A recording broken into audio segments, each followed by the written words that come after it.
तो नमस्ते प्रणाम गोड़ लागतनी हम प्रीति ओझा आप सबके स्वागत करतनी अपन यूट्यूब चैनल पर। एगो बहुत सुंदर मजेदार गीत लेके आयल बनी। मंडपकारी गीत हटे।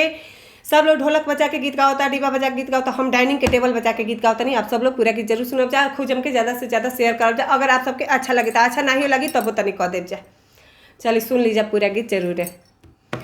पूजा करत रहेली माला जपत रहेली, पूजा करत रहेली घंटी पीटत रहेली, यही भसुरा के बहिनी भातार खोजेली, यही समाधि के बहिनी भातार खोजेली।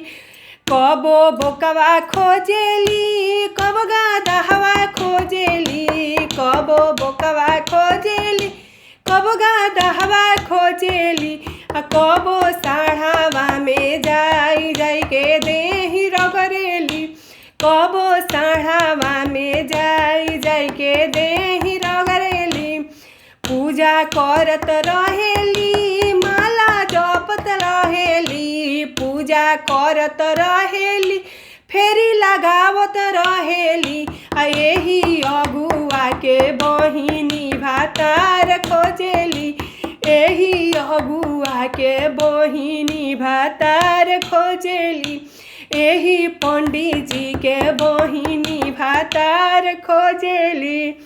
कबो पुलिस खोजेली, कब दारोगा खोजेली, कबो पुलिस खोजेली, कब दारोगा खोजेली, कब सिपहिया में जाई जाई के देही रगरेली, कब सिपहिया में जाई जाई के देही रगरेली, कबो पूजा करेली, कबो घंटी पीटेली, कबो पूजा करेली, कबो माला जपेली, कबो पूजा करेली, कबो फेरी लगावेली, यही दूल्हा के बहिनी भातार खोजेली, कुल बरियतियन के बहिनी भातार खोजेली, कुल हई बूढ़वन के बहिन भातार खोजेली।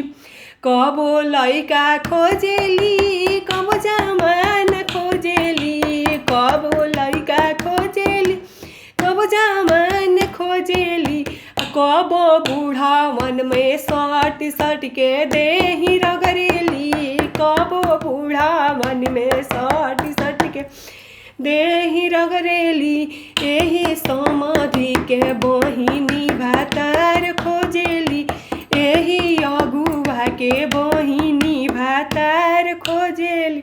बूढ़वा कहला पर कमेंट मत करब जा गलत, काहे कि देखे नहीं जाए बारात आवेला तो बूढ़ जवान लड़का सबका के कहाला, यही सब करनी है। चलिए बहुत बहुत धन्यवाद आप सब लोग के, थैंक यू सो मच। गीत पूरा सुन ले खूब जा तो खूब जम के ज़्यादा से ज़्यादा गीत के शेयर कर दे।